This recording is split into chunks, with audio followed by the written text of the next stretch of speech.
নমস্কার। শুরু করছি আমাদের আজকের বিকাশ টক শো এর অনুষ্ঠান। প্রত্যেক দিনের মতো আমরা চলে এসেছি। আমাদের সাথে আছে আজকে স্বাধীন ফার্মেসি কলেজের লেকচারার কৌশিক দত্ত।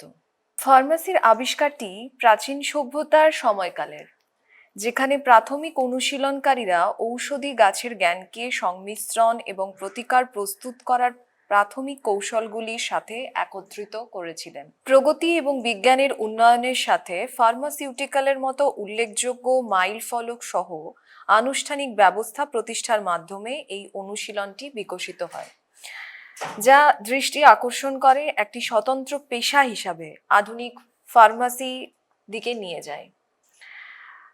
আমরা চলে যাব সরাসরি আজকের কথোপকথন পর্বে।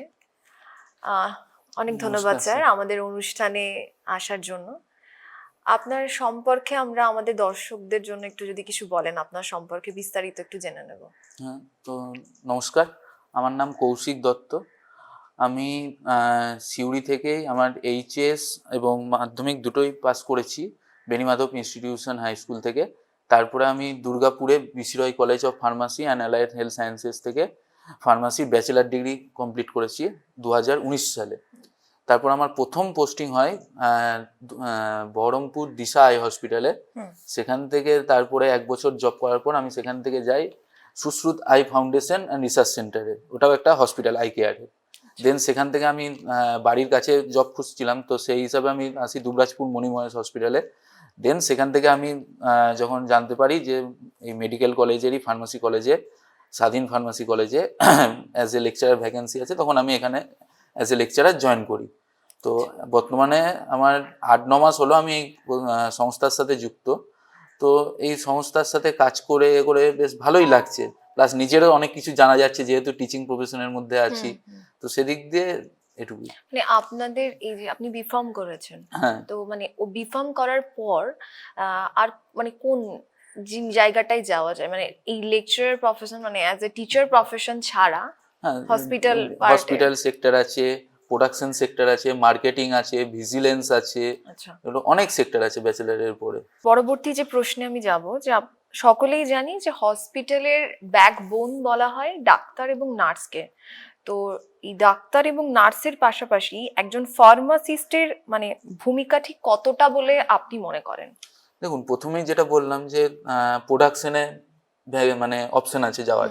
তো এবার একজন ডাক্তার যখন প্রেসক্রাইব করলো কোনো মেডিসিন, বা সেই নার্স সেই মেডিসিন দিল পেশেন্টকে, তার জন্য তো মেডিসিনটা প্রথমে তৈরি করতে হবে।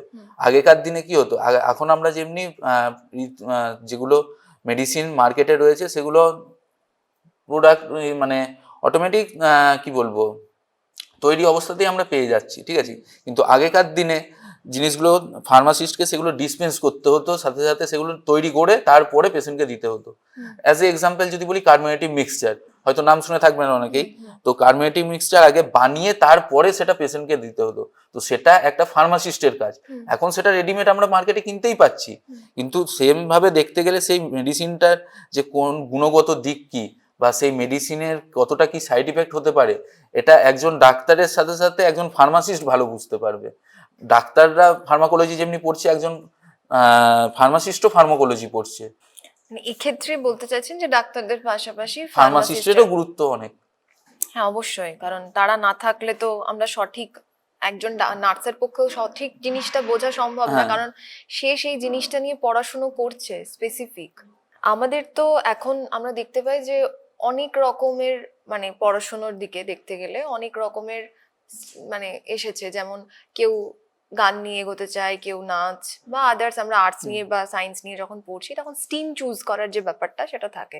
তো আমি জানতে চাইছি যে ফার্মেসি জিনিসটা কি, এটা যদি আমাদের অনেক মানুষ আছে যাদের কাছে এখনো জিনিসটা ক্লিয়ার না, তো ফার্মেসি কি এবং কেনই বা ছেলেমেয়েরা ফার্মেসি নিয়ে পড়বে তার সম্পর্কে যদি বিস্তারিত কিছু আমাদের আমি যদি এক কথায় ফার্মাসি কি জিনিসটা বলতে চাই, তাহলে ফার্মাসি জিনিসটা হচ্ছে মেনলি একটা প্রোডাক্ট বা কেমিক্যাল যেটা, সেটাকে অ্যাজ এ মেডিসিনাল ড্রাগ হিসাবে প্রিপেয়ার করার, ডিসপেন্স করার যে প্রসিডিওর, ঠিক আছে, বা প্রিজার্ভ করে রাখার যে প্রসিডিওর, সেই জিনিসটাই আমাদেরকে ফার্মাসিতে শেখানো হয়, ঠিক আছে। এবার ফার্মাসি নিয়ে কেন পড়বো, তো তো দেখুন সত্যি কথা বলতে এখনকার যা যুগ যুগ। বা এখন যে অবস্থা সিচুয়েশনে চাকরির মার্কেটে, তো আপনি যদি ইঞ্জিনিয়ারিং মার্কেট দেখেন তাতেও মানে দিন দিন অবস্থা খারাপ হচ্ছে চাকরির। একমাত্র হেলথ সেক্টরটাই টিকে আছে, তাতেও নার্সিং এর যেভাবে চাপ সৃষ্টি হচ্ছে, সব ব্যাঙ্গালোর থেকে করে আসছে বা ইয়ে থেকে করছে, তারপরে আস্তে আস্তে যেভাবে ভ্যাকেন্সি হচ্ছে, তো সেক্ষেত্রে মানে ডিপেন্ড করতে হচ্ছে যে আমাকে এগুলো করে অন্য কারোর উপর ডিপেন্ডেন্ট থাকতে হচ্ছে জব পেতে গেলে। কিন্তু ফার্মাসি এমন একটা সেক্টর যেখানে আমি যদি ফার্মাসি করার পরে রেজিস্ট্রেশন যেটা আমরা পাই, সেটা ধরুন কিন্তু আমরা নিজের একটা ফার্মাসি খুলতে পারি। কারোর যদি মোটিভ থাকে যে আমি বিজনেস করব, এই মুহূর্তে মার্কেটে দেখতে গেলে আমাদের ইন্ডিয়া কিন্তু একজন মানে আমাদের ইন্ডিয়াতে যে পরিমাণ টাকার লেনদেন হয় সেটা কিন্তু অনেকটাই লেনদেন হয় মেডিসিন রিলেটেড। ঠিক আছে, এবার কারোর যদি বিজনেস মাইন্ডসেট থাকে, সে যদি ভাবে ফার্মাসি পড়ে বিজনেস করব, তাহলে তার অনেক সুবিধা আছে এদিক দিয়ে দেখতে গেলে। সো আমি এটাই বলবো যে অবশ্যই সমস্ত স্ট্রিম ভালো, কোনো স্ট্রিম খারাপ না, খারাপ না। কিন্তু ফার্মাসির একটা সুযোগ রয়েছে যে সেটা হচ্ছে নিজের দিক থেকে একটা অপরচুনিটি ক্রিয়েট করতে পারবে। আচ্ছা, তো এবার হচ্ছে যে হাসপাতালে কোন রোগীকে ঔষধ দেওয়ার সময় কোন কোন দিকগুলো একজন ফার্মাসিস্টকে মানে বিবেচনা করতে হবে? হ্যাঁ দেখুন, এবার কোন কোন দিকগুলো বিবেচনা করতে হবে বলতে যদি বলি, মেডিসিনের অনেক রকম ইয়ে আছে। কোনো মেডিসিন হয়তো দেখা গেল জেনেরিক মেডিসিন হয়, ব্র্যান্ড মেডিসিন হয়। এবার কোনো কোনো ক্ষেত্রে দেখবেন, কথা মানে বলছি, এমন অনেক নিউজ শুনে থাকবেন যে জেনেরিক মেডিসিন যেগুলো, ঠিক আছে, সেই মেডিসিন হয়তো ডুপ্লিকেট হচ্ছে। তো সেক্ষেত্রে যদি সেটা দেখা যায় যে আপনি হসপিটালে সেটা কিনছেন বা হসপিটাল থেকে আপনাকে প্রোভাইড করছে, সেটা হওয়ার চান্স কিন্তু অনেকটা কম, এক নাম্বার। দু নাম্বার জিনিস হচ্ছে আপনার ধরুন কোনটা অ্যান্টিবায়োটিক, কোনটা অ্যান্টি অ্যালার্জিক বা কোনটা অ্যান্টি হাইপারটেনসিভ, এগুলো কিন্তু একজন ফার্মাসিস্ট খুব ভালোভাবেই জিনিসগুলো বুঝতে পারবে। তো এবার কোনো কারণবশত আমি কথা মানে বলছি, কোনো ডাক্তাররাও মানুষ, তাদেরও ভুল হতে পারে, ফার্মাসিস্টেরও ভুল হতে পারে। কোনো কারণবশত এবার দেখা গেল কোনো ডাক্তার হয়তো ডোজটা কিছু কারণবশত হয়তো অন্য মাইন্ডসেটে থাকার দরুন ভুল লিখে ফেলেছে। সেটা কিন্তু নর্মাল একজন দোকানদার যে সে যতটা না ভালো বুঝতে পারবে, একজন ফার্মাসিস্ট কিন্তু তার থেকে বেটার বুঝতে পারবে। তার যদি তখন ডাউট হয়, সে কিন্তু ডাক্তারের কাছে আবার পুনরায় পেশেন্টকে কনসাল্ট করতে পাঠাবে যে ডাক্তারবাবু আপনি যে মেডিসিনটা ডোজে দিয়েছেন বা যে পাওয়ারটা দিয়েছেন, সেই পাওয়ারটা কি আমার লাগবে না তার বেশি বা কম। তো এই কারণে আমি বলবো যে একটা হসপিটালে সেটাপে একটা ফার্মাসিস্টের গুরুত্বও আছে। আমরা জানি যে হাসপাতালের ফার্মাসিগুলোতে অনেক ঝুঁকিপূর্ণ ওষুধ থেকে থাকে, তো সেগুলো কিভাবে পরিচালনা বা ট্র্যাক করা হয়? হ্যাঁ, ঝুঁকিপূর্ণ বলতে দেখুন H1 যেমনি আছে, তার থেকেও বেশি ঝুঁকিপূর্ণ বলতে গেলে নার্কোটিক আছে। ঠিক আছে, তো নার্কোটিক দেখুন H1 নার্কোটিক এগুলো সব আলাদা আলাদা র্যাক থাকে। এবার নার্কোটিকটা যেহেতু বেশি এসেন্সিয়াল এর মধ্যে পড়ে যায়, তো সেক্ষেত্রে নার্কোটিকের জন্য কি করা হয়, অনেক ফার্মাসি এরকম থাকে যেগুলোতে লকার সিস্টেম থাকে, তো নার্কোটিক গুলোকে সেখানে স্টোর করা হয়। এবার নার্কোটিক যখন কোনো পেশেন্টকে দেওয়া হয় নার্কোটিক ড্রাগ, তো তার জন্য একটা ফরম্যাট হয়। ঠিক আছে, সেই ফরম্যাটে ডাক্তারবাবুর সিগনেচার থাকে, কোন পেশেন্টের নামে ইনপুট হচ্ছে সেই পেশেন্টের ডিটেলস থাকে, কতটা লাগবে সেই ডিটেলস থাকে, সমস্ত কিছু A to Z ওই ফর্মের মধ্যে ইনক্লুড থাকে।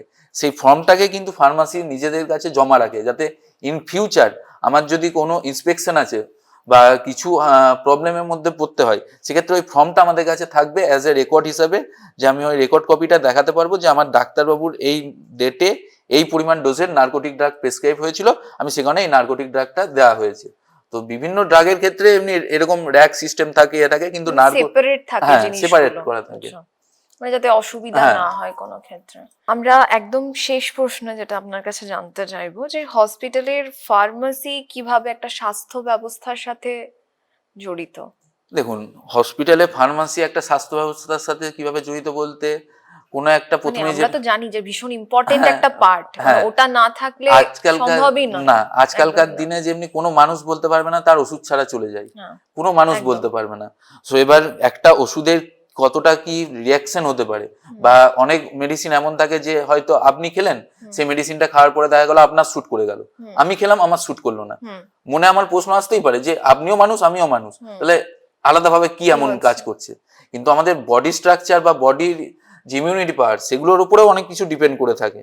তো এবার যদি দেখা যায় যে ওই ওষুধটা আপনার কাজ করলো না, সেক্ষেত্রে অন্য একটা ওষুধ দেওয়া হলো, হুম। কম্পোজিশন কিন্তু একই, হুম। ব্র্যান্ড নেমটা হয়তো আলাদা, হুম। সেক্ষেত্রে আপনার ওই মানে এটাতে কি কোনো তফাৎ হয়, মানে কম্পোজিশন, আমি যদি বলছি কম্পোজিশন সেম বাট হ্যাঁ ব্র্যান্ড নেম যদি আলাদা হয়, হ্যাঁ মানে কারোর একটা মনস্থিতি, যেমন আমি নিজেই একটা হ্যাঁ আমার স্পেসিফিক একটা মেডিসিন আছে, তো আমি নিজে সেই ব্যাপারটাতে আমি খুব মনে হয় যেন ওইটাই আমার চাই। হ্যাঁ দেখুন, এটা পুরোপুরি মনোবিজ্ঞান বিষয়, ঠিক হ্যাঁ আছে, হ্যাঁ সাইকোলজিক্যাল বিষয়। হ্যাঁ হ্যাঁ। তো এবার আপনার যদি কোনো একটা জিনিস ভালো লাগে, আপনি অবভিয়াসলি সেটাকেই বেশি প্রেফার করবেন, ঠিক মানে আছে। আমার যেন বা মনে হয় যেন কাজটা ওটাতে কম হ্যাঁ, হয়।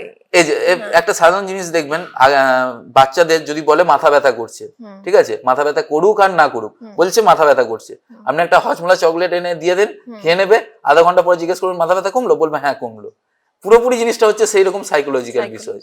এবার আপনার মনে হচ্ছে ওই ওষুধটা খেয়ে আপনার কাজ বেশি হচ্ছে, হুম। ঠিক আছে। এবার একটা ওষুধ তো ধরুন খেতে খেতে মানুষের শুট করে, হুম। এবার ওই ওষুধটা আপনার শুট করে গেছে, হুম। এবার যে ওষুধটা আপনি নতুন খাচ্ছেন সেটা শুট করতে এবার টাইম লাগবে, হুম। সেই টাইমটা দেওয়ার মতো আপনার মনে বা আমাদের মনে সেই জায়গাটা থাকে না, যে আমার এই ওষুধটা এত তাড়াতাড়ি কাজ করলো না, আগেরটা তাড়াতাড়ি কাজ করেছে। হুম। এখানেই মেন ইয়েটা, ডিফারেন্সটা। মানে কাজ হয়তো সেমই, হ্যাঁ কিন্তু ওই আমাদের মনস্থির হয়ে যায় কি একদম। এটা। আচ্ছা আচ্ছা, মানে আমাদের মেন্টাল ইয়ের হ্যাঁ জন্য, সাইকোলজির জন্য এই জিনিসটা এই জিনিসটা ইয়ে হচ্ছে। আচ্ছা, আমরা শুনলাম স্যারের থেকে আমাদের আজকের যে বিষয় ছিল functionality of hospital pharmacy. Doctor এবং নার্সদের পাশাপাশি রোগীর নিরাপত্তা এবং ঔষধ ব্যবস্থাপনাতে ফার্মাসির কতটা গুরুত্বপূর্ণ একটা ভূমিকা রয়েছে সেটাই আমরা শুনলাম। আমাদের অনুষ্ঠান আমরা এই পর্যন্তই রাখছি, আবার চলে আসবো পরবর্তী পর্বে। ভালো থাকবেন, সুস্থ থাকবেন এবং আমাদের বিকাশ টক শো এর সাথে থাকবেন।